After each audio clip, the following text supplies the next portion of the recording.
Hello students, good morning. Last lecture में हमने admission of partner पर फर्स्ट प्रॉब्लम सॉल्व किया था। अब देखो बेटा, प्रॉब्लम तो बहुत ही इजी रहता है एंड आपको कंपलसरी एग्जाम में सॉल्व भी करना है। और कल जैसे 12th स्टैंडर्ड का जो रिजल्ट लगा, आपने देखा होगा कि अकाउंट सब्जेक्ट ये सबसे ज़्यादा कंपेयर करो तो सबसे ज़्यादा स्कोरिंग सब्जेक्ट है, क्योंकि इसमें आपको out of marks 100 out of 100 भी मिल सकते हैं। क्या मिलेगी अगर आप अच्छे से सॉल्व करते हो तो। इसमें होता क्या है, अच्छे से कंसेप्ट को समझो। और एक बात है, अकाउंट को कभी भी थ्योरेटिकल समझ के मत करना, ऐसे समझो अगर कोई आप बिजनेस का कोई फाइनल अकाउंट कर रहे हो या पार्टनर की एडमिशन कर रहे हो तो ऐसे समझना कि उस बिजनेस के ओनर हम हैं और हमें वहां पर हम खर्चे कैसे करते हैं, हमारे पास इनकम कैसे आते हैं, उसके हिसाब से पूरी ट्रांजेक्शन को अपने दिमाग में रखना और उसको समझ लेना। देखो, आज हम एडमिशन ऑफ पार्टनर पर सेकंड प्रॉब्लम देखने वाले हैं, जो आपके नोट्स में है। पेज नंबर जो आपकी नोट्स में है, पेज नंबर 137 पर। अब देखो, ध्यान देना, एडमिशन ऑफ पार्टनर का प्रॉब्लम बहुत ही इजी आता है, क्योंकि जनरली आप इसमें रिवॉल्यूशन अकाउंट ओपन करते हो, असेट ट्रांसफर करते हो, जो एज कोई वैल्यू कम होगी असेट की, कोई वैल्यू ज़्यादा हो जाएगी, उसके बाद में आप जनरल एंट्रीज करते हो। ये बहुत ही इजी प्रॉब्लम है, सिर्फ आपको अच्छे से समझना है। लेकिन इसमें जो एक चीज़ होती है जो स्टूडेंट्स को डिफिकल्ट जाती है, वो रहता है गुडविल को वैल्यूएट करना। देखो ध्यान देना, गुडविल आपको प्रॉब्लम में सिर्फ 4 तरीके की आती है। फर्स्ट प्रॉब्लम में हमने देखा कि गुडविल कैश में आई, हमने वो ओल्ड पार्टनर को डिस्ट्रीब्यूट करके दे दी। अभी जो सेकंड प्रॉब्लम आएगा उसमें गुडविल तो कैश आएगी, लेकिन उस गुडविल को हमें बिजनेस में नहीं रखना है, उस गुडविल को हमें बिजनेस में नहीं रखना है, हमें उसको करना है विड्रॉन करना है, विड्रॉन बाय ओल्ड पार्टनर। तो देखो बेटा कैसे करते हो, ध्यान देना। सबसे पहले देखो, आपको प्रॉब्लम दिया है, मैं प्रॉब्लम रीड करता हूँ, आप सबके पास अपनी नोट्स होगी। जब ये वीडियो देखोगे ना, सबसे पहले ना अपने सामने अपनी टेक्स्ट बुक निकालना, फिर आपको अच्छे से समझ जाएगा। देखो क्या बोला है, Padma and Kumud share profit and losses in the ratio of कौन सा दिया है, 3:2। आगे देखो, their balance sheet as on 31 March 2019 as under. देखो आपको बैलेंस शीट दी है उसके बाद में आपको नीचे एडिशनल इंफॉर्मेशन दी है। On 1 April 2019 they admitted Asha on the following terms. अब देखो यहाँ पे आशा को एडमिट किया है, फिर आशा भी अभी आएगी तो इसका कोई ना कोई प्रॉफिट शेयरिंग रेशियो भी होगा। इसमें उन्होंने बताया है कि 1/2 उनका प्रॉफिट शेयरिंग रेशियो है। एज उसने यहाँ पे कैपिटल लाया है 30,000 और गुडविल लाई है यहाँ पे 15,000। लास्ट प्रॉब्लम में जो गुडविल थी वो 2 लाख रुपीज थी और उसमें से बोला था हर करके, देखो उसमें वर्ड दिया था। लास्ट प्रॉब्लम आप देख सकते हो, यहाँ पे सेकंड प्रॉब्लम में हमें पूरा 15,000 लेना है, इसमें से उसका एज 1/2 नहीं निकालना है। लास्ट प्रॉब्लम में हमने 1/2 तो क्यों निकाला था कि उसमें बोला था देखो goodwill is valued at 2 lakh, Aparna is bring her share of goodwill, her share of goodwill बोला, इसके लिए हमने उसका 150 निकाला था। देखो सेकंड प्रॉब्लम पे आती, अब देखो दोनों चीजें लाई है कैश में, half of the amount of goodwill is withdrawn by old partner. Then उसके बाद में देखो स्टॉक को यहाँ पे डिप्रिशिएट किया है, मशीनरी को डिप्रिशिएट करना है। डिप्रिशिएट करना मतलब उसकी वैल्यू कम होते जाना। आरडीडी की है, एक प्रकार से आपकी लाइबिलिटी हो गई है। फर्नीचर एप्रिशिएट बोला है, बढ़ाना है, बिल्डिंग भी एप्रिशिएट करना है। अब देखो यहाँ पे आपको लास्ट में बोला है पास द नेसेसरी जनरल एंट्रीज। देखो बेटा, चाहे आपको जनरल एंट्रीज बोले या अकाउंट ओपन करने को बोले, मैं आपको एक सलाह दूंगा कि आप हमेशा यहाँ पे रिवैल्यूएशन अकाउंट बना लेना। कि रिवैल्यूएशन अकाउंट बनाने के बाद में आप इजीली आपकी 3 ट्रांजेक्शन बन जाती है। देखो ध्यान देना, रफ बना रहा हूं, इसको कोई profit and loss adjustment account भी बोलते हैं, ठीक है। अब देखो आगे, यहाँ पे जनरल एंट्रीज, यहाँ पे लिखना in the book of general entries, in the book of, देखो ऊपर से लिखना general entries in the book of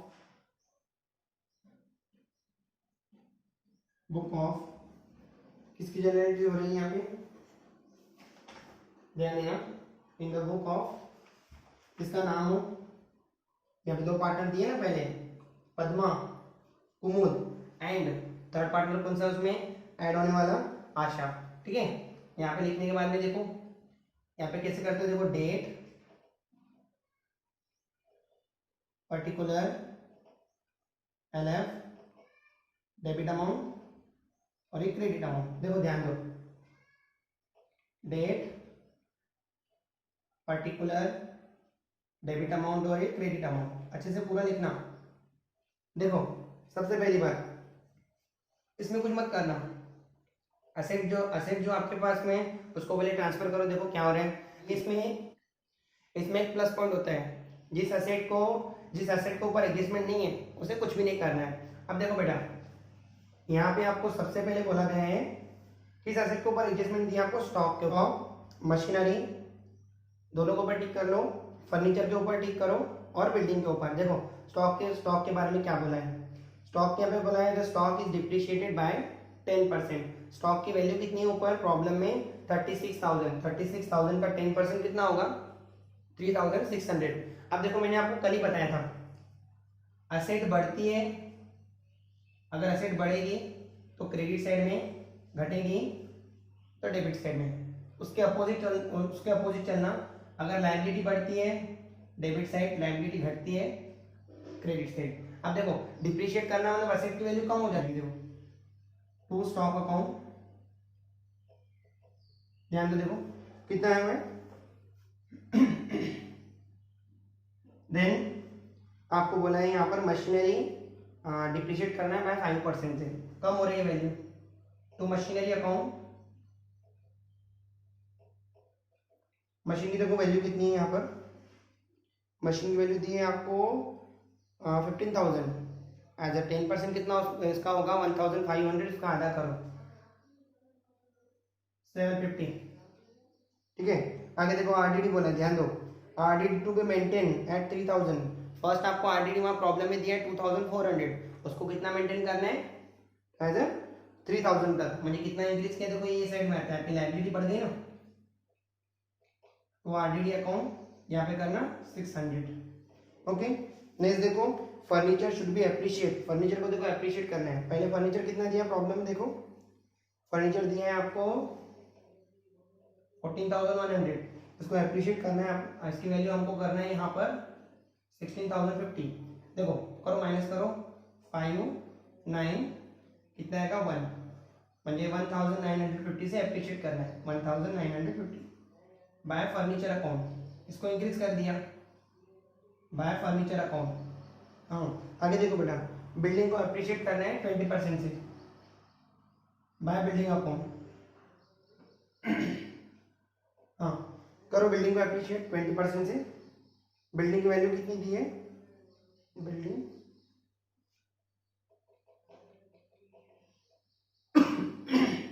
10% होगा 4,500, 20% करो 9,000। ठीक है, हो गया।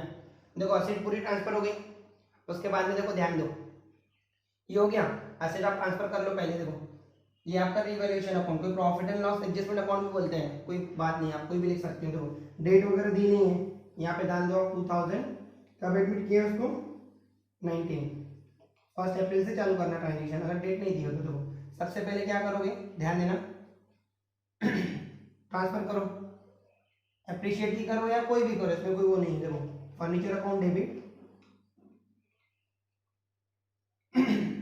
Furniture account debit, building account debit, building account debit to revaluation account.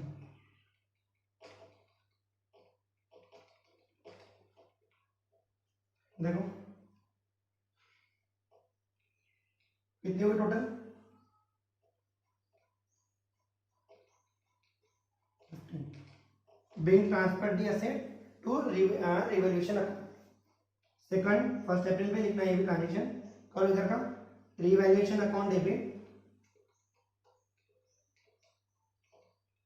Account debit जो जो दिया है to stock account, to machine account, to RDD account.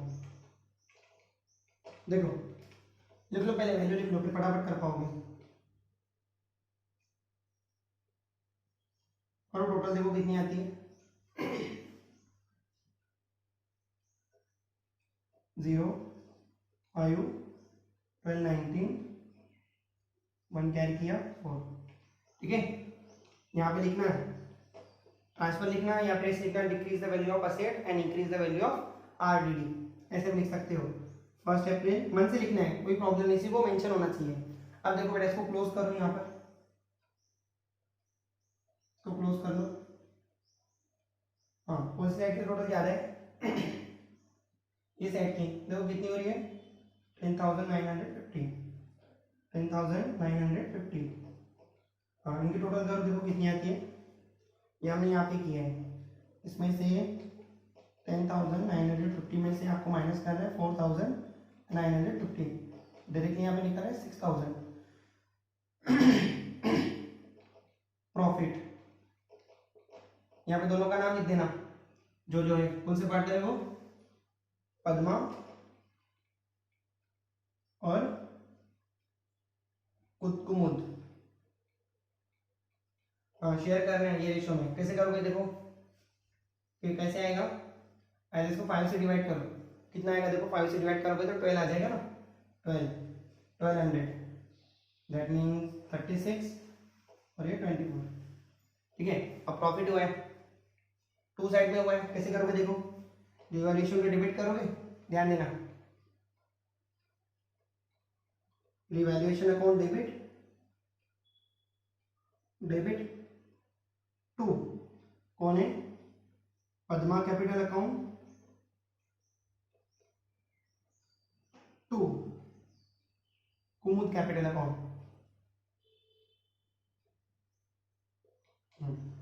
देखो कितना दिया है 6,000, और यहाँ पे क्या करोगे, distribute the profit of revaluation. ठीक है, यहाँ पे ये 3 एंट्री होगी। अब देखो ध्यान देना, देखो ये एंट्री हो गई हमारी यहाँ पर। उसके बाद में देखो अभी आओ क्रेडिट साइड में आ जाओ बैलेंस शीट के। देखो यहाँ पे कैपिटल का तो हमें काम नहीं, क्रेडिटर के ऊपर भी कुछ एडजस्टमेंट नहीं दिए, बैंक लोन के ऊपर भी कुछ नहीं है। अब देखो ऐसे कुछ नहीं दिया हो, लेकिन आपको नीचे यहाँ पे दिया है रिजर्व, जनरल रिजर्व। तो बेटा देखो, अगर जनरल रिजर्व का टर्म दिया है, जनरल रिजर्व ऐसे कोई टर्म दिया है या रिजर्व करके टर्म दिया है, वो हमें क्या करना पड़ता है, ओल्ड पार्टनर में डिस्ट्रीब्यूट करना पड़ता है। उसकी एंट्री कैसे करोगे, जनरल रिजर्व तो खत्म हो जाएगी, general reserve account debit to old partner capital account. यहाँ पे 1 अप्रैल general reserve account debit to Padma capital account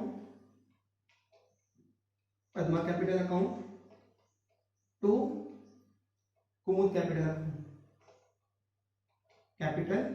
account. देखो कितनी दी है जनरल रिजर्व यहाँ पर 7,500 करो, इसको डिवाइड करो 5 से, देखो कितना आएगा, 5 से डिवाइड करोगे तो 5 1 5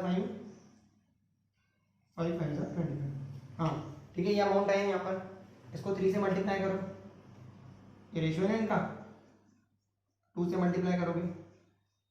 ठीक है, हो गया। Distribute the amount of general reserve into old partners, ऐसे लिख देना। अब देखो बैलेंस शीट हो गई पूरी खत्म।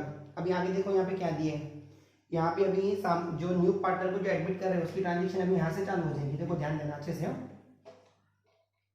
कुछ ट्रांजेक्शन हमें इधर भी करनी पड़ेगी। देखो करोगे क्या, 1 अप्रैल क्या क्या लाया है पार्टनर ने यहाँ पर, देखो देखो सबसे पहले यहाँ पर क्या लाया उन्होंने, कैश लाया है। यहाँ पे करना कैश अकाउंट डेबिट। यहाँ तक आप एक काम भी कर सकते हो, इसमें दोनों कंबाइन में एंट्री कर सकते हो। Cash account debit to, cash account debit लाने वाला कौन है इसमें, पार्टनर का नाम क्या है, न्यू पार्टनर का Asha, to Asha capital account, to Asha capital account. ठीक है, टू गुडविल अकाउंट। देखो ध्यान देना, देखो प्रॉब्लम में कितना क्या क्या दिया है, डायरेक्टली कर सकते हो, अलग अलग भी कर सकते हो, आपके ऊपर है। हाँ कैश अकाउंट देखो, कैश कितना दिया इन्होंने हाँ कैश दिए यहाँ पे 30,000, गुडविल है ये 15,000, कितना होगा टोटल लिख दिया यहाँ पे, ये खत्म हुआ। लिखना being bring cash and goodwill into the business, ऐसे करके लिख सकते हो। यहाँ पे हम अगली ट्रांजेक्शन करेंगे जो भी होगी। देखो मैं ड्रॉ नहीं कर रहा हूँ इसका, कैसे करते क्या को पता है। आगे अगर आपका पेज खत्म हो गया होगा नेक्स्ट ऐसे ही आगे ड्रॉ करना। देखो आगे क्या दिया है यहाँ पर। हाँ अब हाफ ऑफ द अमाउंट, सबसे पहले देखो गुडविल आ गई ना, तो गुडविल पार्टनर में डिस्ट्रीब्यूट करनी पड़ती है, ओल्ड पार्टनर में। बस यहाँ पे खत्म हो जाएगा प्रॉब्लम। देखो गुडविल अकाउंट डेबिट, ये एंट्री हर किसी में कंबाइन होगी, हर किसी में, चाहे क्रेडिट हो चाहे अमाउंट गुडविल का अमाउंट क्रेडिट हो, एज लाया नहीं गया हो एट अ टाइम, या फिर कैश में हो। Goodwill account debit to Padma capital account to Kumud capital account, ठीक है। देखो गुडविल का अमाउंट कितना है यहाँ पे, डिस्ट्रीब्यूट कर लो, 5 से डिवाइड करो इसको, 5 से डिवाइड करो कितना आएगा 3,000, 3,000 का 3 हिस्सा इसके दो, 9,000 और ये 6,000 डिस्ट्रीब्यूट कर दी। अब लास्ट एंट्रीज की बाकी हो गई कौन सी, पार्टनर ने क्या किया है अमाउंट विड्रॉ किया है, विड्रॉ किया मतलब अपने बिजनेस में से कैश निकल गया। तो यहाँ पे लास्ट एंट्री देखो कैसे करोगे, Padma capital account debit, capital account debit, Kumud capital account debit to bank account या फिर कैश अकाउंट। हाँ देखो विड्रॉ कर दिया हाफ ऑफ द अमाउंट, इसका हाफ अमाउंट कितना होगा 7,500, 7,500 का जैसे करोगे आप तो उसका देखो कैसे निकलेगा, यहाँ पे निकलेगा 4,500 और यहाँ पे निकलेगा 3,000। टोटल अमाउंट कितना है, withdraw the amount of goodwill bye old partner, ठीक है। देखो इस तरीके से फिर लास्ट में इसके टोटल कर देना, ठीक है। देखो प्रॉब्लम बहुत ही ईजी है। अगर आप यहाँ पर रिवॉल्यूशन अकाउंट बनाते हो तो आपके लिए और प्रॉब्लम इजी हो जाता है। सबसे पहले यहाँ पे ये ट्रिक याद रखना, कहीं लिख दो लगे तो असेट इंक्रीज हो गई क्रेडिट साइड में आ जाना, असेट डिक्रीज हो गई एज उसके vice versa opposite side debit side में आ जाना, उसके हिसाब से आपको लायबिलिटी करना है, ठीक है। ये प्रॉब्लम यहाँ पे कंप्लीट हुआ। कोई भी डिफिकल्टी हो, कोई एक कंसेप्ट नहीं समझो, इसमें से कोई भी नहीं समझा हो तो मुझे पूछना आपने, ठीक है। Thank you class.